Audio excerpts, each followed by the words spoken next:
Chapter 2. Slipping In. Within a few hours the group was up and on the move. Lucien hung on tightly to Cree's shoulder as they went. Walking was not easy. He felt like an absurd kind of young animal, just learning its first steps in the snow. Cree had not told him anything more. She pressed the drink into his hands, and after he finished they had all started to walk. Lucien had no energy to ask more questions. Every ounce of his concentration was going into keeping one foot marching on in front of the other. He was finding it difficult to keep track of time. Days blurred past his vision. They trudged on and on through snow sheets, through blizzards, through bright sunlit days which stung his eyes. All the while, Lucien held on to Cree. She kept him anchored here, in this place, in this life. He had died. He knew that much. He had seen death, stared it right in the face. The lonely pang of it clung all around him still. He remembered nothing of death. No white light, no gods, no heavenly peace, nothing. Perhaps that was all there was. Nothingness. The thought was not comforting. He was very glad to be alive again, especially if that was the truth. As the days rolled on, the tiefling attempted to remember. His throat burned too much to speak, and most of the time the group was silent. The wind usually took their words before any could hear anyway. So Lucien had time to think. Lots of empty time to fill with questions and wonderings. He found an inner dialogue forming. Answers offered themselves, but he did not understand them. My name is Lucien. I am the Nonagon. I am going to succeed. Succeed at what? It's obvious, isn't it? Is it? I am going to live forever. Sounds boring. Boring. To exist beyond any other. To survive where others fall. To watch everyone around you die. There will always be more people. Sure, but it sounds kind of lonely. I do not care. You should. My name is Lucien. I am the Nonagon. I will live forever. They stopped maybe a fortnight later, somewhere Lucien did not recognise. The town was small and plain, with dilapidated stores and a meagre tavern. But it was the first town they had come across so far. Cree was agitated as they arrived. She muttered darkly about there being nowhere to keep properly out of sight. Lucien wondered if someone was following them. When he shot the tabaxi a quizzical look, she just shook her head, sending flutterings of snow towards the ground. We will do better if no one knows where we have been, she said, ushering Lucien through the tavern doors. A sign hung lopsided up above, but Lucien caught only the letter of the name S before the group was gathering inside. I'll get the rooms. Cree was already passing out instructions with a wave of her hands. Find a good table. Order food. Order drinks. To Lucien, she said, Go and sit down. He was only too glad to do so. The day had been a particularly long one. The prospect of a warm bed, a real bed, was too delicious. The group began to meander towards a table right beside the vast fireplace, and Lucien took the seat closest to the roaring fire. Heat smashed him across the face, and he purred contentedly as he swept the cloak off his shoulders and rubbed his hands together over the flames. Talk behind him turned to food and beverages. Lucien closed his eyes and began to run fingers through his hair, pushing it back off his forehead. It was so long now. The cold, matted curls reached well past his shoulders. He would address that soon. He would need new clothing, too. That could not wait. These colourful pieces he had been resurrected in were somewhat pretty, but they were ruined. Blood, mud, and snowstorms had beaten the strength out of the fabric, and the tiefling was quite sick of the soft stench of dry, crusting blood whenever the wind changed and lifted his shirt. Tomorrow, then. He would see to it tomorrow. Cree joined them at the table soon, passing out keys to various rooms. She explained that she had bought out the entire second floor for them, a room each. Lucien was startled, but relished the prospect of a night to himself. Just how much coin do these people have? As the drinks and steaming bowls of broth were polished off, the party dissolved into talk. Cree had pushed Lucien into the seat at the head of the table. It was still right next to the fire, so he did not mind. But it was to her that the group now paid heed. Plans were forming. New ideas, locations, and transport across the sea. Lucien listened, trying to take it all in, but his eye was soon drawn by an older man sat at a table alone by a window. His beard was tucked into his belt, and while nursing a large mug of ale, the man played with a deck of cards. Lucien felt something whisper at the back of his mind. Anyone have coin for a fortune? The man grunted, reshuffling the cards and laying them out. 7 rows, the top of each facing up. The man slurped his drink and began moving a couple of the cards. Lucien watched him for a long time while the group at his own table carried on their own discussions. They had all been decent towards Lucien. He had already earned a great deal of respect before his death, it seemed. If he stumbled, every one of them came to assist him. If a threat was spotted, all closed ranks around him. But none of them seemed to confide in him, or expect the tiefling to confide in them. Conversation was strictly on plans, goals, tracking their progress as they journeyed ever closer to whatever goal it was they had. Lucien had asked Cree once, and she had told him, but with such a look on her face. She thought he should remember. She was disappointed that he did not. So Lucien had faked it. A short smile, a nod. Those had been all he required to settle that piteous look in feline eyes. He had not asked again. The tavern was fairly quiet. The evening drew on, darkness swallowed up the window panes. More drinks were brought, and as the waitress moved away, Lucien called her back. His tongue was looser now, and thanks to the good food and hearty wine, he could speak a little more freely. His voice did not grate so much like sandpaper as he did so, anyway. "Could you bring me?" He had to pause to rasp for a breath. "Something ridiculous. A concoction. Amaze me. Make me forget where I am." The girl gave the tiefling a perplexed look, but nodded and said she was sure she could find him something. She returned a few minutes later, beaming, and passed Lucien a glass of a liquid which seemed to be at once bright fluorescent pink and a rich tar-like black. "Well, this is certainly what I asked for." Lucien felt the smile break across his face. He thanked the girl and sat back in his chair, tipping two of the legs off the floor. He sipped. It tasted like spices and candy. As the waitress settled back to the bar, Lucien noticed Cree's eyes on him. "What?" he asked shortly. "We need to get you out of those clothes," she answered. "I agree. I was thinking..." He trailed off as a coughing fit threatened to overtake him.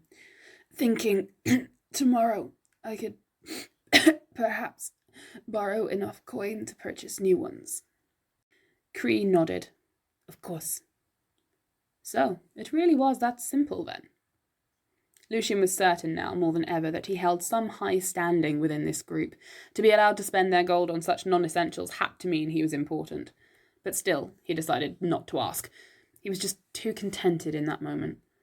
Cree was still watching him suspiciously. "Yes?" "Lucien, you will buy sensible clothes, won't you?" "What kind of a question is that?" "I mean, you won't be gallivanting around in anything ridiculous?" The last word caught at something in the tiefling, like a snag of clothing caught on a rusty nail. Was she throwing his own words back at him? Why? "Oh, no. I was planning on draping myself in..." A pause for breath. "Just a tapestry and parading around naked." He had meant it to be scathing and sarcastic, but another tug sounded somewhere near his navel, and the tiefling found his mouth watering. "Think they..." Another breath. "Have fruit platters?" Cree narrowed her eyes. "I expect so. Would you like me to ask for one?" Lucien tried to answer, but another cough had him choking into his glass, and he could only nod. The grapes were delicious. Lucien polished them off in quick succession and began on a tangerine. Peeling it felt so good after days with nothing to do with his hands. His nails were long. The tips had remnants of old varnish scrapings on them. The colour looked nice. Lucien decided he would have to find some more at the next opportunity. Most of the group peeled off to go to bed over the next couple of hours, all in varying states of inebriation. Cree offered to help Lucien upstairs, and soon he was closing the door into a shabby little bedroom. Everything in it was brown. The floorboards, the chest of drawers, the bedspread, and the grimy windows. Even the lanterns were grubby. But it was private, and it was warm. Lucien made straight for the tub in the far corner and filled it with jug after jug of water. He stripped off in seconds and lowered his body down into the bath. It was bliss. Utter bliss. What in the 9 hells happened to me? It was an hour later. Lucien had emerged from his bath, content and clean, and found himself standing in front of a long, rusted mirror on the wall beside the bed. He stared and stared at the face reflected back at him. He knew that face, but the skin was changed. He had been foolish, he decided, to notice the tattoos curving up his arms and not assume there must be more. but he would never have guessed there would be this many. The tiefling dragged a couple of lanterns over and held them up close to his cheek. Feathers cascaded down the right side of his jaw, and as he tilted his chin up, he saw them arc down his throat and form into a bird sitting perched on his shoulder. A peacock. Literally? Why a peacock, of all things? It suits me. Lucien stared at the bird again, and this time he spotted the circle of red buried between some of the tail feathers. The eye stared back. Lucien gulped. He spent the next 45 minutes examining himself intently in the glass, making sure he had every detail of his new skin memorized. He decided that he did not actually dislike any of the changes, although the ink on his face was a touch too much, perhaps. Every piece held a story. Lucien only wished he knew what they all were. He found all 9 eyes in his search, all of them covered as best they could be by more ink. Flowers, suns and moons, a pyramid, they all sat hugging him in their embrace. He only wished he knew why. Suns and moons. Lucien blinked. He had caught a glimpse of such images a couple of weeks before. On that coat. The coat Cree had flung away into the dirt and the snow. The coat at his grave. The two had to be connected, did they not? It's my coat. Cree did not seem to like it. Of course not, because it's my coat. The tiefling's tail lashed out angrily. He wanted that coat back. But it shouldn't matter. Not now. He was alive, that was all that mattered. Surely. He had Cree, he had this group, he had, well, not quite friends, but he had company. That was good. I had friends. Who? 9. 9. Lucien scrubbed the towel through his hair. It looked very long and very straight now it was washed. He hoped the curls would bounce back once it dried. He rather liked the feel of them springing against his cheeks. Suddenly the tiefling was not the least bit sleepy. He decided to head back down to the bar and sit up a while beside the fire. That should dry his hair. He eyed the clothes he had discarded strewn about on the bedroom floor. They did not look appetizing. It was even worse now, seeing them from the outside. A white shirt, torn apart by whatever had given him that god-awful scar deep inside his chest, was all over contaminated with old, dark blood. Lucien had absolutely no desire to put that thing back on ever again. The jacket was not too bad. The sleeves were mottled with splashes of crimson, but it was otherwise mostly undamaged. It was an odd garment. The more he looked it over, the more he saw. Spiral patterns of red on orange, criss-crossing lines in green, stripes in so many colours Lucien could barely count. Be the chaos you want to see in the world. Ha! Isn't that the truth? He spoke aloud, coughing back a laugh as he picked up the jacket and slid it on. Of course there were no buttons. Lucien raised an eyebrow at the patterned leggings lying half inside out next to the tub. He ought to have called them obnoxious. He felt the word coming too, felt it creep along his tongue ready, but they weren't so bad. They had charm, if you liked. Yet more stripes, of course. And if he had that amount of real diamonds, he could buy his own clothing shop. They were bloody too. Less so than the shirt, thankfully, but still. Brownish red trickles of the stuff had soaked down into them. It must have hurt a lot. Yeah, it did. Well, he had no other option, so back on they went. At least the smell was dampened now. The shirt had been the main culprit. Now the air under Lucien's nose was sweeter, cleaner, calmer. He pulled on the boots too, unwilling to walk around a grimy tavern barefoot. They were very nice. Tall and high and cut in all the right places. Yes, these boots could stay. And the jacket too, now he came to think of it. But he was definitely going to get a new shirt to go underneath it. The bar was even quieter than when they had left it. Most of the patrons likely asleep on the upper floors or had headed back home into the town. The fire was still blazing merrily though, and Lucien headed straight for it, standing close with his tail flicking lazily in the air. Crimson eyes trailed around the room. It was cosier than he had first thought. Perhaps being warm and comfortable made your perspective on such things shift. The bar was clean now. The waitress and cook were standing idly in the doorway to what must be the kitchens, chatting softly. A couple of gnomes sat deep in conversation over a battered old map at a table by the door. The old man was still sat playing cards by the window too. Lucien walked towards him. The man was humming to himself, tapping a pile of cards as he scanned the current setup. Lucien recognised the game. You had to get the cards in numerical order, but without matching the colours. A red 5 must sit only between a black 4 and a 6, and then a red 7, and so on. The gentleman was doing well. Over half the cards had been matched up, but he seemed a little stuck now with no next move. "They say solitaire is a game for the death-obsessed," Lucien said. Eh? If he was startled by the interjection, the old man recovered promptly. Crinkled hazel eyes spun to look at the tiefling, raking over the bare chest, horns, ink, and many, many nasty scars. "There is an inevitability to every hand," Lucien continued, sitting down in the chair opposite and leaning over to get a better look at the game.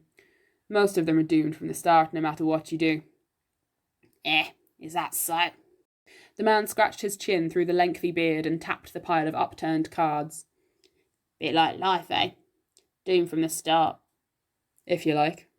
Lucien took a card, sliding it over the polished wood to better see the face of the Jack of Clubs. "You look like you've seen the shitter end of life, you do."